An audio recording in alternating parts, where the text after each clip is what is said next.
আজ আমি আবার সব ফিরে পেয়েছি ঠাকুর, আজ আমি আবার সব ফিরে পেয়েছি। জাগো অন্তর মন্দিরে কৃষ্ণ গোপাল, জাগো অন্তর মন্দিরে কৃষ্ণ গোপাল। নবারুণ সম জাগো দেবী ধরিলা, নবারুণ সম জাগো দেবী ধরিলা, জাগো অন্তর মন্দিরে কৃষ্ণ গোপাল, জাগো অন্তর মন্দিরে কৃষ্ণ গোপাল।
এখনো গোপালের সেবায় মত্ত হয়ে আছো, আর এদিকে যে তোমার গোপাল আসতে চলেছে সে কথা তোমার খেয়াল নেই?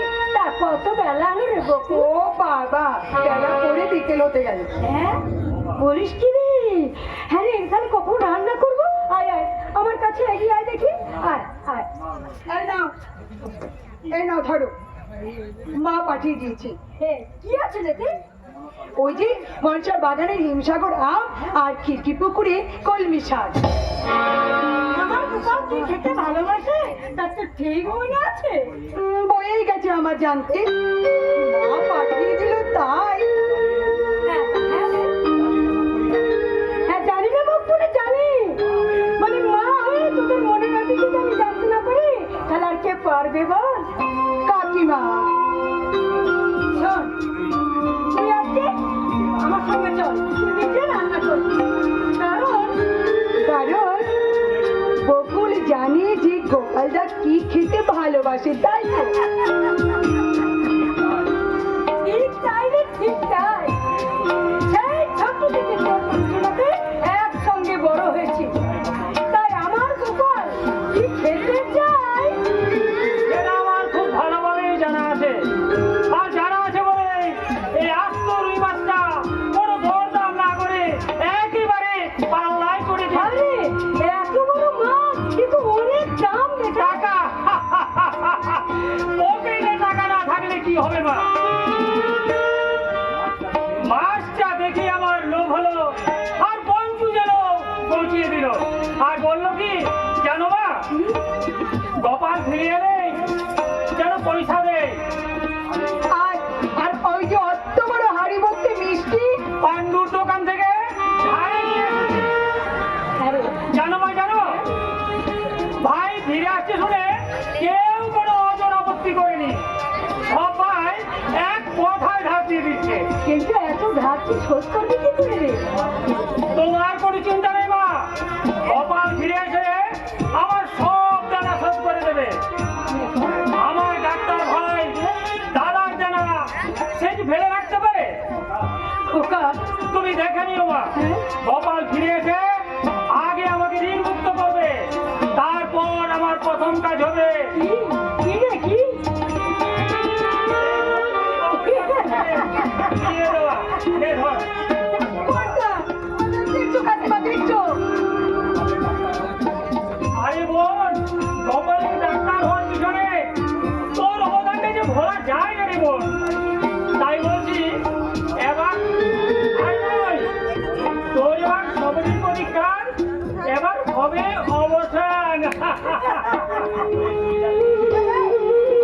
যা করেছিস তাই সংসারে খুব কম দাদাই করে রে বাবা। না না না, আমি শুধু দাদার কর্তব্য করেছি, আমি শুধু দাদার কর্তব্য পালন করছি মা। বাবার মৃত্যুকালে আমি যে বাবাকে কথা দিয়েছিলাম মা, মাকে সুখী রাখবো আর ভাইকে লেখাপড়া শিখে মানুষের মতো মানুষ হিসেবে গড়ে তুলবো, আমি কথা রেখেছি না। বাবাকে কথা দিয়ে আমি কথা রেখেছি। আর যদি তোর বাবা বেঁচে থাকতো কতই না আনন্দ পেত রে। যাও, এক মুহূর্ত দেরি করো না, গোপাল হয়তো এক্ষুনি ফিরে আসবে। যা যা বাবু যা, তুইও ভাইকে সাহায্য করে একটু জমিয়ে রান্নাটা কর। ভাই যেন আমার সবজি ডুবিয়ে একটু খেতে পারে। আর হ্যাঁ, ওই মাছের মাথাটা যেন গোপালের পাতায় পড়ে কিন্তু। আরে তুই এই ভদ্রগ্রামে চললি কোথায়? এই মিষ্টিগুলোর গতি করে আসি মা। ও বাবা, আমার ভাই হ্যাঁ। ডাক্তার হয়ে গ্রামে ফিরে আসছে, এ কি বড় কথা। তাই গ্রাম শুদ্ধ সবাইকে মিষ্টি মুখ করে এক্ষুনি ফিরে আসি। দাঁড়াও নীলুদা। কিন্তু পলাশ, তুই ফিরে এলি ভাই, কিন্তু গোপাল আর বোধহয় কোনোদিন ফিরে আসবে না। পলাশ, বল বল বল আমার গোপাল কোথায় বল বল রে বল বল। আসেনি পলাশ, পলাশ, কোনোদিন আসবে না। সে কলকাতায় ভবানী ভট্টাচার্যর সুন্দর মেয়েকে বিয়ে করে ওই নতুন ঘরে গেল। এ হতে পারে না, এ হতে পারে না। কান কান ধরে হতবাকি কান আজ তোর হাতে বলছে কান্নায় হারা গলা কর চোখের জলে ভুলের কাজল মুখে শুধু কান্নায় আরাধনা কর। না দাদা না, এই হতে পারে না দাদা।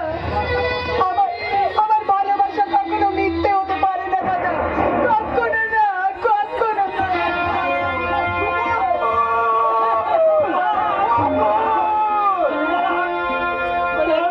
বলবে ভাই, আমার গোপাল তোকে কি বলেছে? আমাকে তুই সব খুলে বল ভাই, সব খুলে বল।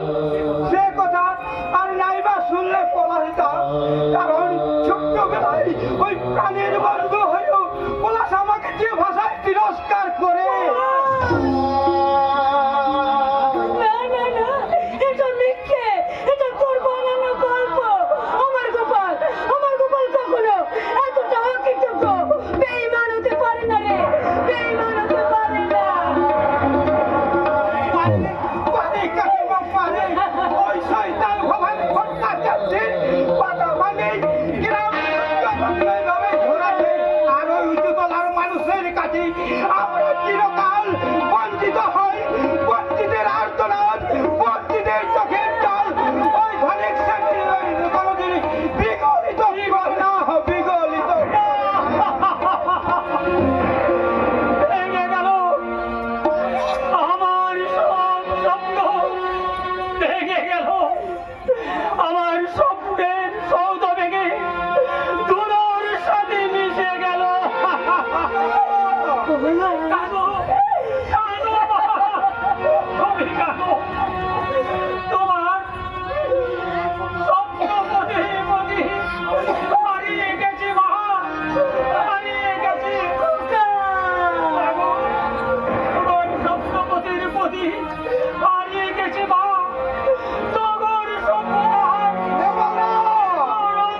মাগো পৃথিবীটা এতখানি অকৃতজ্ঞ হয়ে যায়নি যেই দাদার ভালোবাসার কোনো দাম দেবে না।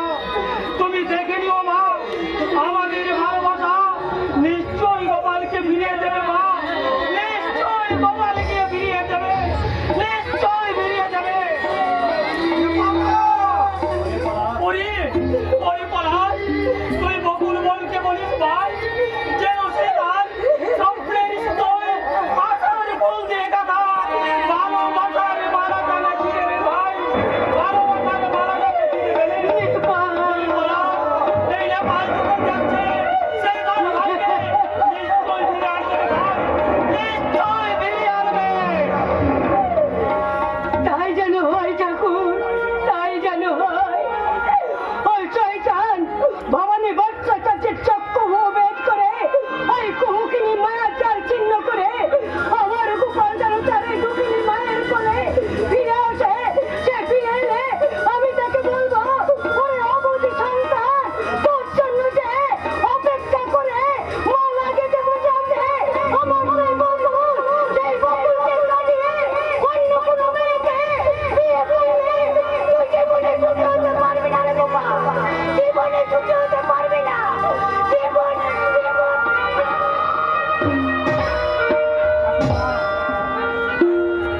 কাকিমা এক বুক ব্যথা নিয়ে চোখে জল ফেলতে ফেলতে চলে গেল।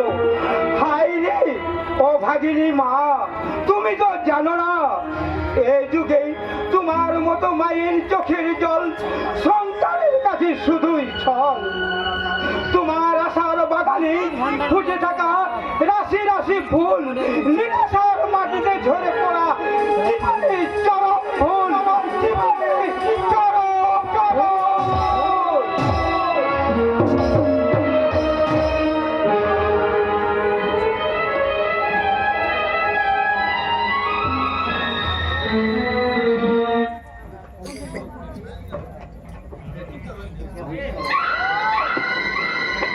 ভবিষ্যৎ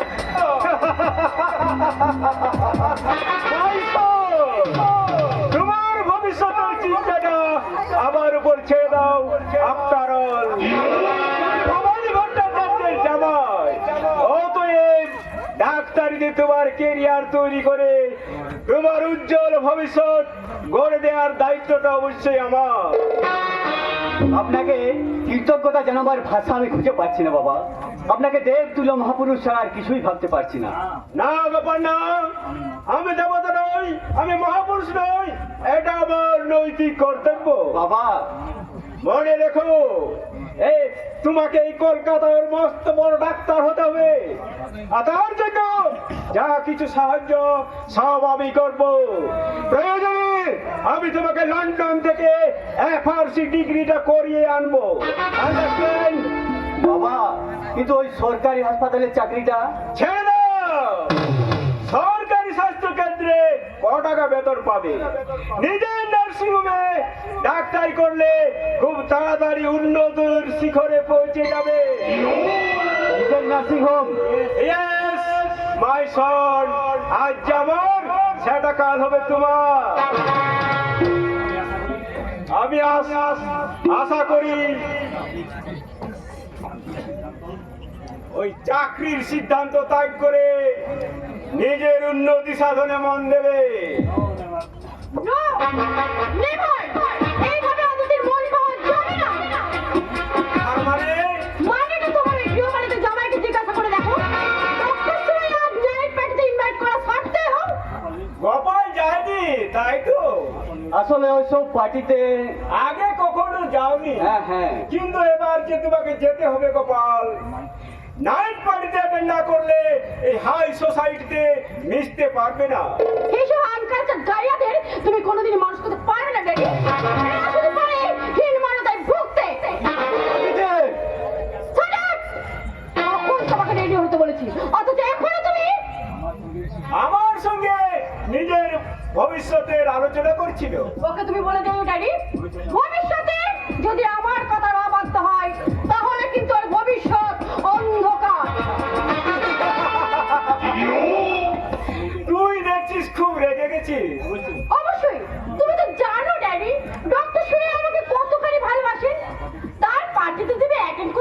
পারি, তাহলে হাই সোসাইটিতে আমার পজিশনে কোথায় যাবে তুমি আমার বুঝতে পারছো? হ্যাঁ পারছি, পারছি মানে গোপালকে আমি বলছি যাও এই মুহূর্তে পার্টিতে অ্যাটেন্ড করো, যাও যাও গোপাল যাও। শুধু ডাক্তার হিসেবে নয়, নিজেকে মানুষ হিসেবে গড়ে তুলতে ওই পার্টিতে অ্যাটেন্ড করো, যাও। কি হলো? এখন চুপ করে দাঁড়িয়ে আছো যে? না মানে লজ্জা করছে? নিজের বউ পর পুরুষের গলা ধরে নাচবে, এটা মেনে নিতে কষ্ট হচ্ছে? অদিতি, আর এক মুহূর্ত দেরি নয়, চলো আমার সঙ্গে। এই সব আমি একদম পছন্দ করি না। তোমার পছন্দের উপর নির্ভর করে আমি থাকবো না। তুমি যদি না যাও, তাহলে আমি একাই চলে যাচ্ছি। না। তোমার আমাকে বিয়ে করছি বলে আমি আমার নিজের স্বাধীনতাকে বিসর্জন দিতে পারবো না। না। তুমি আমাকে ভুল বুঝো না দিদি। ওই গ্রামের শিক্ষায় শিক্ষা লাভ করে মানুষ হয়েছি, আটিয়ালি আর বাউলের সুরে মন ভরেছি, কিন্তু নাইট পার্টির উগ্রবন্ধে মাতাল হয়ে অশ্লীল নৃত্য গীতে নিজেকে সঁপে দেওয়ার অভ্যেস আমার নেই। না করলে অদিতি ভট্টাচার্য তোমার মতো গাইয়া ডাক্তারকে ত্যাগ করতে বাধ্য হবে।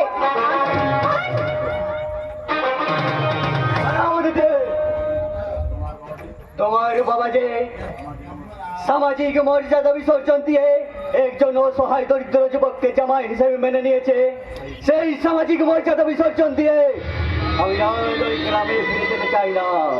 চাই না মানুষের জীবন থেকে তোমাকে হারাতে। তাই আমি যাবো, স্বর্গে ওঠার সিঁড়ি খুঁজতে তোমার হাত ধরে আমি ওই নরকের পথেই যাবো।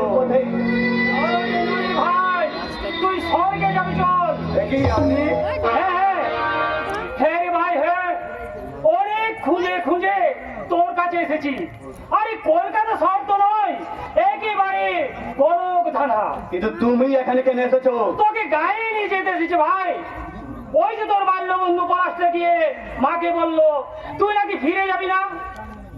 কি বোকা ছেলে বলতো, আমার ভাইকে আমি চিনবো না। তাই পলাশের কথাটা বিশ্বাস না করে আমি তোর সাথে ছুটে এসেছি। চল চল ভাই চল, আর দেরি করিস না, চল। মাঝে পলাশ একদম ঠিক কথা বলেছে। বাবা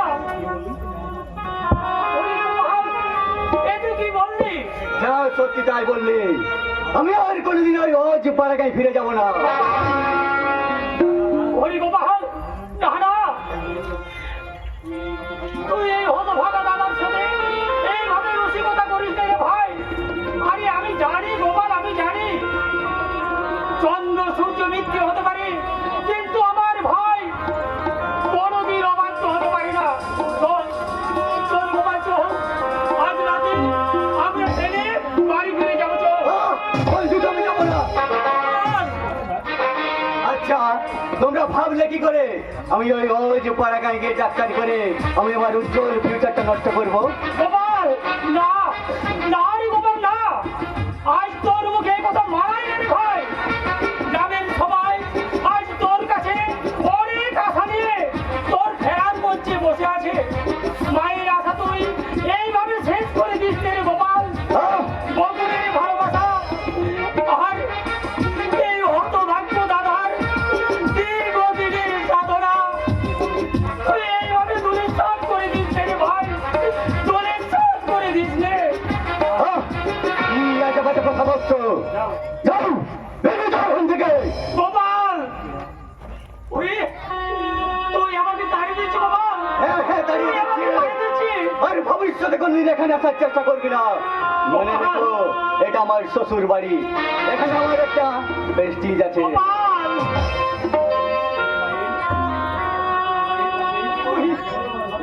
তুই মায়ের কাছে ফিরে যাবি না গোপাল, না যাবি না বকুলের কাছে।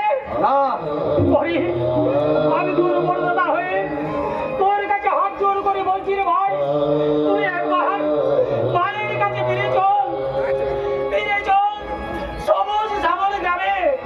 ওই গ্রামে ফিরে আমি কি খাবো? মায়ের মমতা, প্রিয়ার ভালোবাসা সেন্টিমেন্টাল কথা বলে তুমি আমাকে গ্রামে ফিরে যেতে পারবে না। আমি গাড়ি চাই, বাড়ি চাই, আর মানুষের মতো মানুষের জীবনটাকে উপভোগ করতে চাই। বাহ, এই তোর শিক্ষা! ছি ছি, তোর এই শিক্ষার জন্যই আমি দিন রাত পরিশ্রম করে তোর এই পড়ার খরচ চালিয়েছি। দেখ, দেখ তোর ওই শিক্ষায় ওই তুই যে আমার ডাক্তার ভাই, এই কথা বলতে আজ আমার লজ্জায় ঘেন্নায় Get out! মাথায় হেঁট হয়ে যাচ্ছে রে Get out! Why we are? Why we are? আমি চাই না তুমি আমাকে ভাই বলে পরিচয় দাও। বাবা! আজ থেকে তোমাদের সঙ্গে আমার কোনো সম্পর্ক নেই। আশা করি আমার কথাটা বুঝতে তোমার কোনো অসুবিধা হয়নি। এখন তুমি যেতে পারো।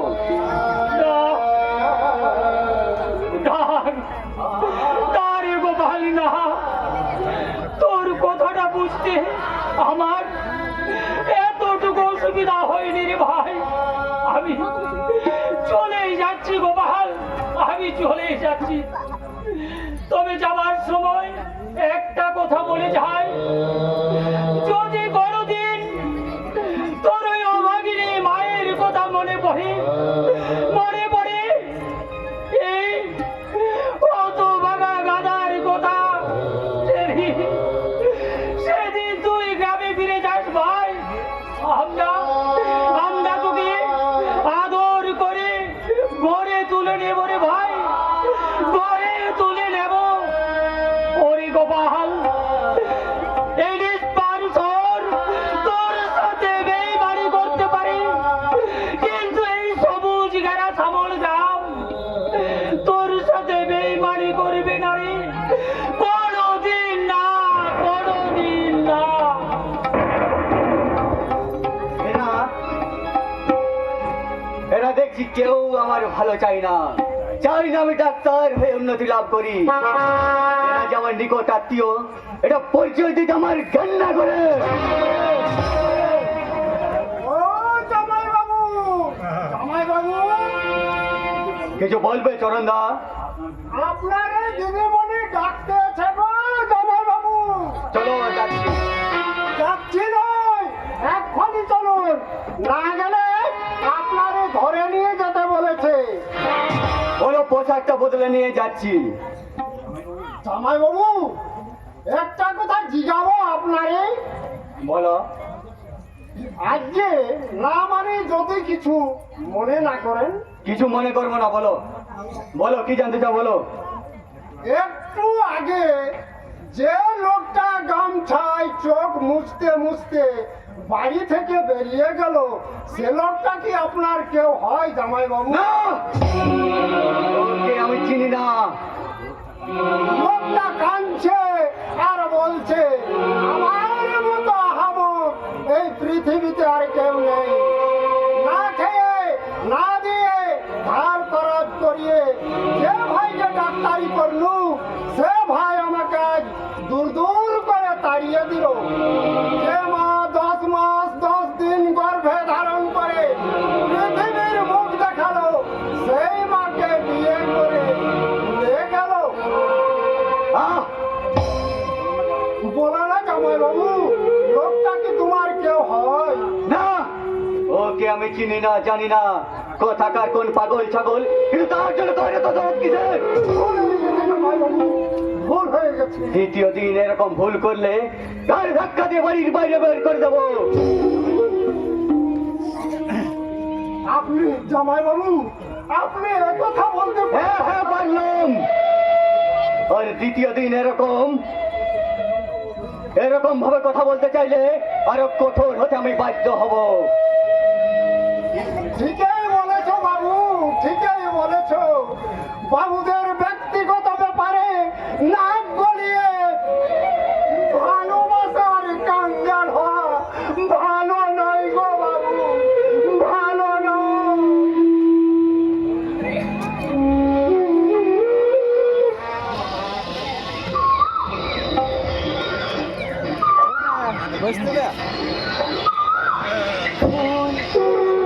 আমার জীবনের সমস্ত সমস্ত স্বপ্ন রাশি রাশি ভুল, বাস্তবের কঠিন মাটিতে ঝরে পড়া রাশি রাশি ভুল।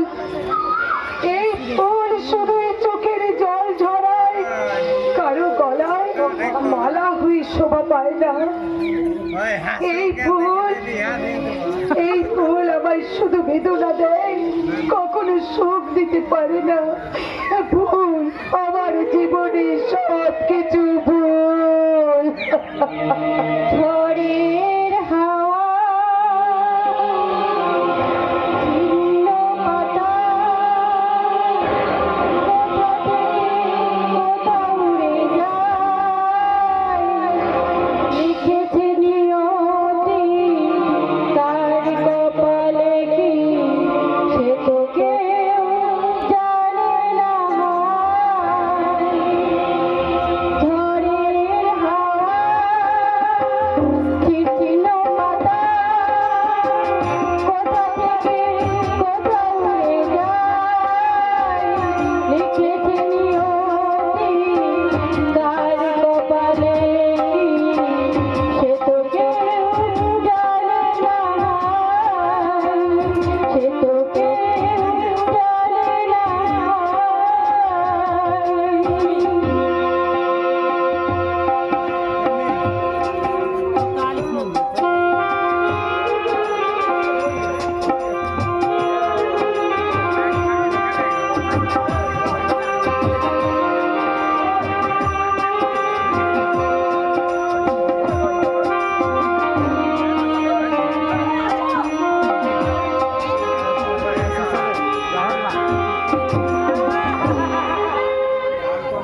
গান তো নয়, যেটা বুক ফাটা হাহাকার। রসের নাগর পাড়ার আর আমরা হলি কে? আমরা হলি তোমার রসের নাগর। তোমার বয়ারাম দাদা। আর আমি হলি দিয়ে তোমার সেই গয়ারাম দাদা। বুড়ো হলো মনটা সাদা। এই ফটকে, ইস, মহা ভুল। কি বলতে চাইছেন আপনারা? মানে গোপাল মেরেছে কুল। তাই তো তোমার জন্য এই গয়ারাম দাদা এনেছে দোকানের দুটি। খবরদার! কেন এনেছেন? ইয়ে মানে বিয়ে। কার? আজকে তুমি তো সকল জানো নকুল রানী। বয়ারাম বাবুর স্ত্রী অন্যদিন আগে পটল তুলেছে। দ্বিতীয়বার উনি বিয়ে করতে এসেছেন, তাই তো? আজকে ঠিক ধরেছে। আজকে বুদ্ধিমতী মেয়ে। যখন প্রথম থেকে আপনাদের আর কিছু একদম ভালো ঠেকছে না। কেন কেন প্রথম থেকেই তো আমি তোমার সঙ্গে সুন্দরভাবে তোমাকে চেষ্টা করছি। এই ফটকে মুখ সামনে কথা বলবেন। আপনারা বয়স্ক মানুষ, গুরুজন ব্যক্তি, কিন্তু আপনাদের ব্যবহার যে এতটা জঘন্য তা আমি কখনো ভাবতেও পারছি না। পথ ছাড়ুন, আমাকে যেতে দিন, আমার দেরি হয়ে যাচ্ছে। যাবো বললে তো যাওয়া যাবে না। মানে দোকান তো তোমাকে ফটকে মেরে চলে গেছে। এখন তো তোমার পেটটা কিসের? দ্বিতীয়বার ওই কথা উচ্চারণ করলে গায়ের মেয়ে বকুলের কাছে কিন্তু আপনার উচিত শিক্ষাটা পেয়ে যাবে।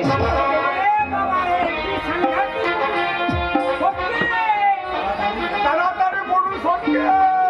ঠিক আছে, আমার নাম গয়ারাম করে টাকা ছেড়ালে তোমার মতো মেয়ে আমার পায়ে অনেক ঘোরাঘুরি যাবে। সেই দুর্ভাগ্য যদি আমার কোনোদিন আসে, সেদিন আমি ওই নদীর জলে ঝাঁপিয়ে পড়ে মরবো, তবু আপনাদের মতো এরকম নরক সাধকের কাছে নিজেকে খাদ্য হিসাবে পেশ করতে আসবো না।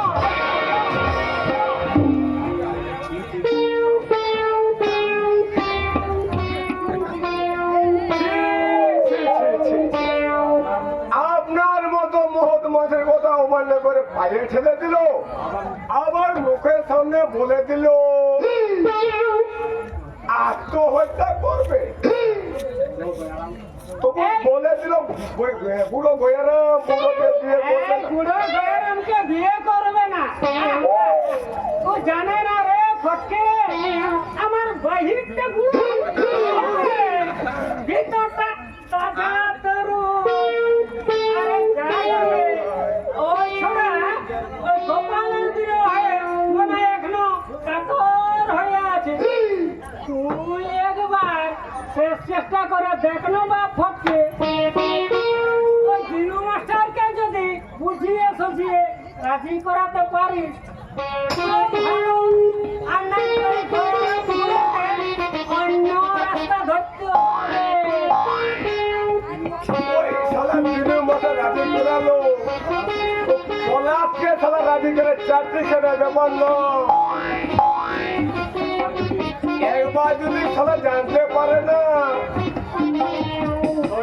নির্মম আঘাতেই ভাঙবে বঞ্চনার কারাগার, অসংখ্য শোষিত নিপীড়িত মানুষের পদাঘাতে ভাঙবে অন্ধ সমাজের বন্ধ দুয়ার, তারপর মিথ্যার আধার পেরিয়ে উঠবে সত্যের সূর্য, আর তারপর গাছে গাছে ফুল ফুটবে। ফুল ওগুলো গাছে ফুটে গেছে মাস্টার মশাই। তুমি আগে ফটিক চাঁদ ফট ফট ফটাস আপনাকে ফুল ফুটার খবরটা দিতে এসেছে। ফুল ফুটেছে, এত বড় মেয়ে যদি ফুল না ফুটে মাস্টার মশাই, আর কবে ফুটবে মাস্টার মশাই? তুমি কি বকুলের বিয়ের কথা বলছো? আগে ঠিক ধরেছে, আমি ফটিক চাঁদ ফট ফট ফটাস উপযুক্ত মেয়ের বিয়ের ব্যবস্থা করিয়া থাকি, কিন্তু আগে দোষ নেবেন না। 5 জনায় 5 কথা বলছে, তাই বলছিলাম ফুল যখন ফুটেছে মাস্টার মশাই, একটা উপযুক্ত পাত্র দেখে আপনার মেয়ের বিয়ের ব্যবস্থা করুন, নইলে ফুল ঝরে শুকিয়ে যাবে। মোটা টাকা গাড়ি ভরি ভরি অলঙ্কার ছাড়া কেউ বিয়েতে রাজি হচ্ছে না, অথচ বিয়ে দেওয়ার মতো আমার হাতে টাকা পয়সা। কোনো দরকার নেই, পাত্র নিজেই খরচা করে এসে বিয়ে করে নিয়ে যাবে। আর মানে পাত্রের বয়স একটু সামান্য বেশি, কিন্তু সুঠাম গরু অগাধ পয়সার মানে যাকে বলে ময়ূর ছাড়া কাটতে। কিন্তু ওই পাত্রটিকে আগে বিখ্যাত গুড়ের ব্যবসায়ী গুড়ে খয়ারাম গুড়ে। ওয়ারামকে আমি খুব ভালো করে জানি, সে তো আমারই বয়সী, একটা কামাতুর অর্থ বিচার ছাড়া কিছু হতে পারে না। আপনি কিন্তু হাতের লোককে পায়ে দিলেন মাস্টার মশাই,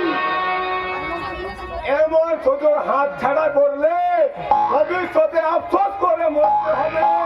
হরিচাঁদ, বলো তো বকুল যদি তোমার মেয়ে হতো পারতে এই জঘন্য প্রস্তাবে রাজি হতে?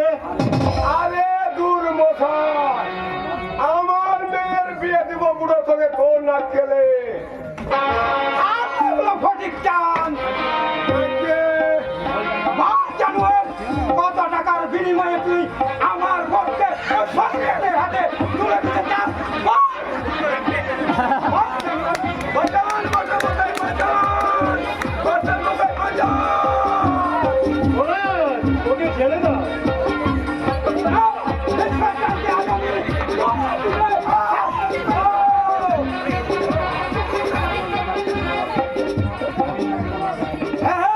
আমি পলাশ, কাকরাঙ্গার খেটে খাওয়া মানুষের একজন। এতদিন শুধু পলাশকে দেখেছি, যখনই তার রুদ্র ভগ্ন কত টাকার বিনিময়ে তুই আমার বোনকে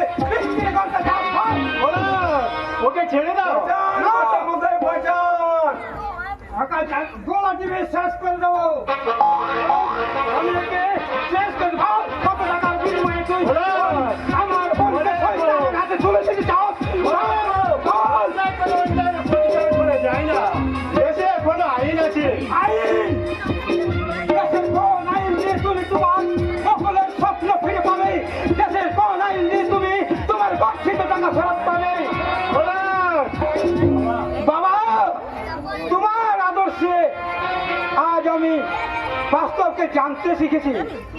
তার আদর্শেই অন্যায় অবিচারে প্রতিবাদ করতে শিখেছি। তাই আমি তোমাকে বলছি বাবা, তুমি বর্ণ পরিচয়ের বর্ণমালা চিনলে এই মানুষের বর্ণ চিনতে বোধহয় ভুল করলে বাবা, ভুল করলে। না পড়াশোনা খুব বাঁচা বেঁচে গেছি। এই হাতে মানে মানে খেতে আমার যা হরতালে থাক, আমার জানটা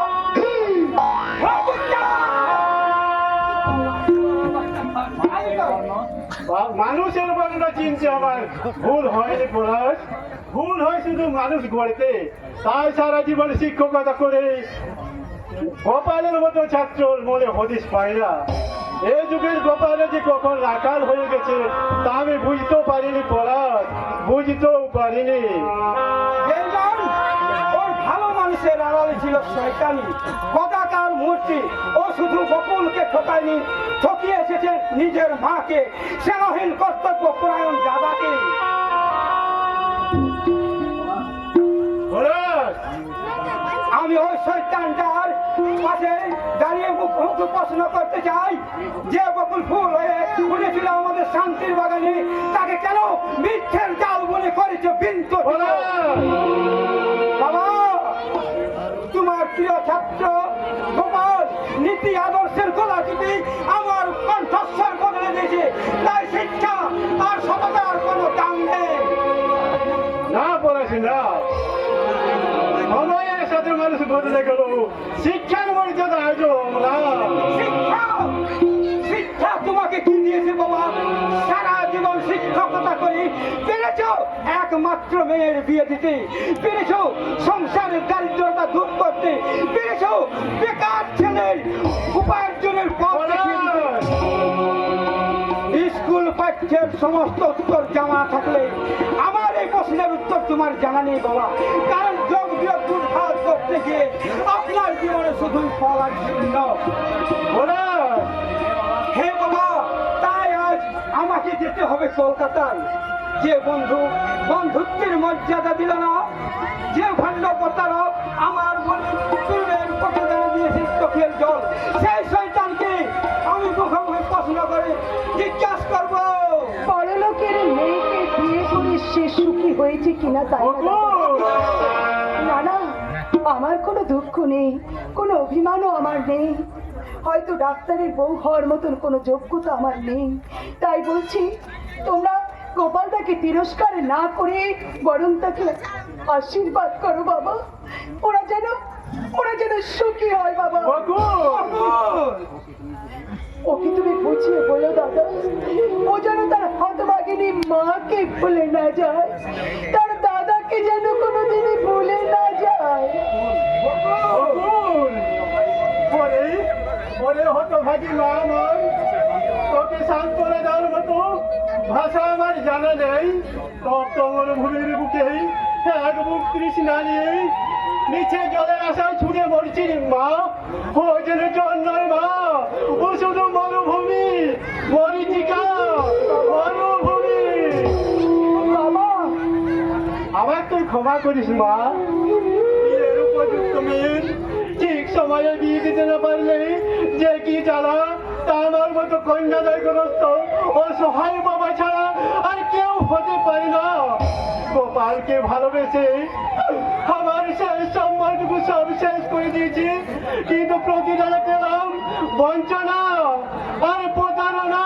না না না না না, আর অপেক্ষা নয়, যে কোনো মূলেই আমাকে তোর বিয়ের ব্যবস্থা করতেই হবে। তন্ন তন্ন করে খুঁজে বেড়াবো একটা সত্যিকারের মানুষ, যে মানুষ কথা দিয়ে কথা রাখে, যে মানুষ মানুষের পাশে পাশে দাঁড়াই, যে মানুষের দুঃখের ভার নেই, সেই রকম একটা সত্যিকারের মানুষের হাতে তোকে তুলে দেব রে মা, তোকে তুলে দিতে চাই। বাবা কাঁদো কাঁদো রে হতভাগী, আয় তোর হাসির পাল্লা শেষ, একটু তোর বুকটা কেঁদে কেঁদে হালকা করে নে, হালকা করে নে। না দাদা না, কাঁদতে আমি ভুলে গেছি দাদা, কাঁদতে আমি ভুলে গেছি। আমি যে ভুল করে ছোটা কাঞ্চনকে আমি কাজ মনে করেছিলাম,